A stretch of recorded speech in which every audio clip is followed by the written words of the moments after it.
It was a Tuesday morning, gray and wet, with the fog rolling off the river like a curtain no one had drawn. I remember the day because of the stillness, the quiet that seemed heavier than the previous weeks of routine. In the city, people rush, umbrellas click, trams clatter, but that morning, something had shifted. By 8 o'clock, she was gone. Her name was Margaret Lane, 52 years old, single, worked in the municipal records office and lived in an apartment overlooking the old dock. On paper, she had everything functional: a steady income, a modest savings account, a routine, a cat. On paper, she was secure. And yet, she vanished without a note, a call, or a trace. The first signs of anomaly were subtle. The doorman noticed her mailbox piling up unusually high. Her neighbor, Mrs. Kerr, mentioned that she hadn't seen Margaret in 3 days. Strange, considering they used to greet each other every morning. At first, these were written off as minor quirks. Margaret was, after all, a private person, perhaps traveling, perhaps sick. By the evening of the 3rd day, the police received the official missing person report. Standard procedure followed: a brief interview with neighbors, a check of local hospitals, a glance at her bank accounts. All normal, all routine. The logs would later show that the first 48 hours are crucial in disappearances, yet for Margaret, nothing unusual was flagged. Her bank showed no transactions after Monday noon. Her phone pinged off its last cell tower near the Riverwalk. No camera captured her exit from the apartment building. I entered the case as an independent investigator 2 weeks later, after the city's police department noted there were no leads. Files were minimal, notes sparse. The foggy morning was already becoming a symbol rather than an event, the fog that swallowed Lane. I reviewed every record meticulously: payroll, bank transfers, minor medical appointments, library checkouts, all normal. But normality, I had learned over decades, is often the thin veneer that hides deviation. Her apartment was exactly as she left it: breakfast plate on the counter, a cup half full, cat asleep in its corner.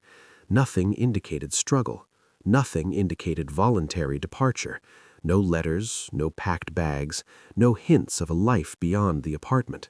The evidence suggested one conclusion only: she disappeared while the city continued as if she never existed.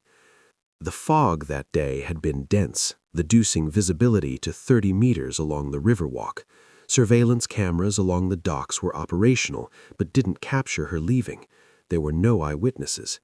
The simplest scenarios, the tram, a taxi, a stranger's car, each became a branch of possibilities to be explored and eliminated one by one. Yet the logs from those agencies would later reveal that each possibility had only been partially investigated or ignored. The first part of this investigation was compiling the pattern of inactivity. It was methodical, clinical. The morning she disappeared, Margaret left her apartment at 7:59 a.m., according to the elevator camera that only briefly captured her reflection as she entered. The next recorded event: nothing. In every system she touched, she simply vanished, and the fog, both literal and metaphorical, covered every trace.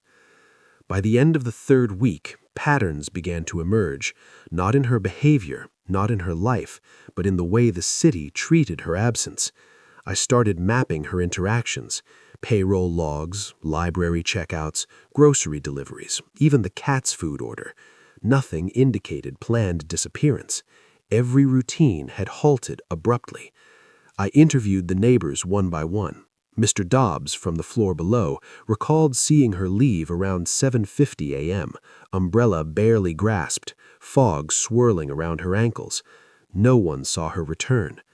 Another neighbor, younger, mentioned a strange vehicle parked outside her building for 2 consecutive mornings: a dark van, tinted windows, plates that didn't match registration records. Official logs later ignored these details, labeling them unverified observations. But patterns are never in the labels. They hide in the inconsistencies, the small cracks. Her bank account, initially thought untouched, revealed something subtle: an automatic payment to an unfamiliar address, an unregistered P.O. box in another district. It wasn't large, barely noticeable, but in a person so meticulous, so methodical, any deviation is a red flag. I traced the P.O. box, only to find it empty, perhaps recently cleared or intentionally misdirected. The first undeniable suggestion appeared. Someone had meticulously orchestrated her disappearance. The fog had another property. It isolated more than vision. It muffled awareness. No one heard unusual noises. No one noticed her vanishing. In the apartment, nothing had been disturbed. No struggle, no sign of forced entry. Whoever was involved understood the importance of silence, patience, and leaving nothing that could be interpreted wrongly. I reviewed the city's CCTV again, expanding radius, checking secondary streets, side alleys. Frames were missing, cameras offline, angles incomplete.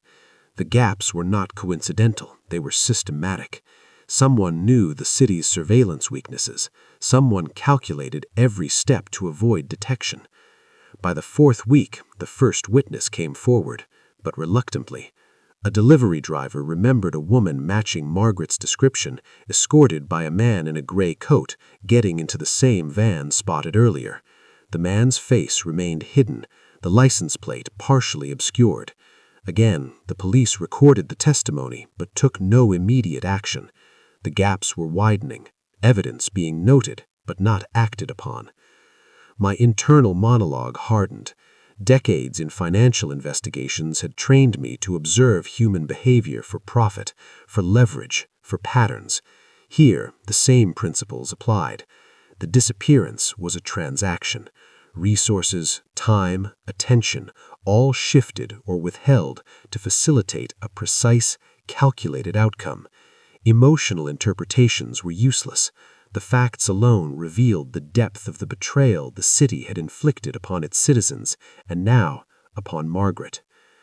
Every morning I returned to the Riverwalk, fog present or absent, retracing paths, noting shadows, listening for echoes. The city continued, indifferent, as if she never existed. And in that indifference lay a truth every investigator learns too late. People vanish not just because of others' actions, but because of systematic neglect, calculated omissions, and the quiet complicity of those sworn to protect. By the sixth week, the investigation was no longer casual. Every document, every log, every overlooked report became a potential lead. The city's negligence was not an accident, it was structural. Margaret's disappearance revealed the cracks, surveillance blind spots, untrained officers, lost paperwork, ignored witness statements, and within those cracks lay the unmistakable imprint of deliberate orchestration. I obtained her phone records through a subpoena, every call, every text, meticulously reconstructed. For the first time, a pattern emerged. Sporadic contacts with a number registered overseas, last called the night before she vanished. Attempts to trace the line led to a dead end, international carriers refusing cooperation without formal treaties, which would take months. But the digital trail proved one point clearly. Her disappearance was not spontaneous. Someone knew exactly what they were doing. I reviewed her bank transactions again, this time with forensic accounting software. Subtle anomalies emerged. Microtransactions, fractions of cents, shifted to an offshore account, almost imperceptible. The sophistication of the maneuver was staggering. Someone had financial knowledge, access to her accounts, and the patience to act invisibly. Margaret, meticulous and rational, had not noticed because she trusted the structures around her, the city, the banks, her routine. I re-examined the building's surveillance footage with a forensic eye. Slight reflections in windows, distorted images of figures moving in the fog. One frame revealed what I could only interpret as a hand signaling from a doorway she had passed. Not a struggle, not an abduction in force, a silent hand, guiding or coercing. Someone she knew or trusted had facilitated her removal without leaving obvious traces. Neighbors' testimonies were re-interviewed. Mrs. Kerr, the vigilant neighbor, recalled the van returning twice after Margaret's disappearance, unoccupied but idling near her building. She had mentioned it to the police the day after, and again a week later. Her statements had been filed and forgotten. Pattern recognition was becoming undeniable.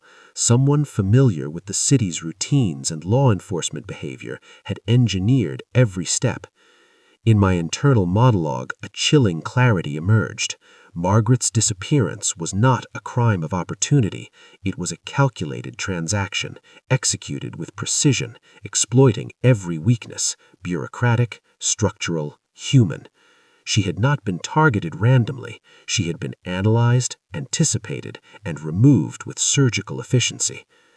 By the end of the 6th week, I had compiled the first set of irrefutable evidence, phone records showing the